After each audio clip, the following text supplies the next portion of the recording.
श्रीनगर खनियर के इलाके मिस्कीन बाग में मेगा लीगल सर्विसेज कैंप का एहतमाम किया गया था, जिसमें मुख्तलिफ शोबा-ए-जात के स्टॉल लगाकर मुंतखब किए गए इस्तेफादा कुनंदगान को फवायद पहुंचाए गए। डिस्ट्रिक्ट लीगल सर्विसेज अथॉरिटी ने जिलाई इंतजामिया के साथ मिलकर ये नज्म किया था। इस तकरीब का इफ्तिताह चीफ जुडिशियल मजिस्ट्रेट नूर मोहम्मद ने किया था। दस्तकारी, ज़राअत, बागबानी के साथ साथ दीगर महकमों के ओहदेदारों के अलावा लीगल सर्विसेज अथॉरिटी के जिम्मेदार भी यहाँ शरीक रहे।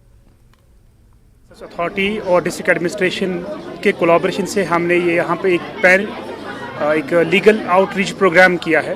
एक लीगल सर्विसेज कैंप ऑर्गेनाइज किया है। ये कैंप आज के दिन पैन इंडिया ऑर्गेनाइज किया गया है ऑनरेबल सुप्रीम कोर्ट और ऑनरेबल हाई कोर्ट के डायरेक्शंस पे। इस कैंप में हमने डिस्ट्रिक्ट बहुत सारी डिपार्टमेंट्स को मदऊ किया था, जिनके साथ कोऑर्डिनेशन करके हमने कुछ बेनिफिशरीज़ को आइडेंटिफाई करवाया था और उन बेनिफिशरीज़ को आज मौके पे ही बेनिफिट्स जैसे डिपार्टमेंट ऑफ एग्रीकल्चर है, डिपार्टमेंट ऑफ हैंडीक्राफ्ट्स है, डिपार्टमेंट ऑफ आईसीडीएस है, डिपार्टमेंट ऑफ हॉर्टिकल्चर है और सोशल वेलफेयर है, इनके कुछ आइडेंटिफाइड जो बेनिफिशरीज़ है, उनके जो रजिस्टर्ड बेनिफिशरीज़ जो बेनिफिशरीज़ रजिस्टर हो गए उनको बेनिफिट्स किसी को हमने यहाँ पे रजिस्ट्रेशन कार्ड्स दिए, जैसे सोशल वेलफेयर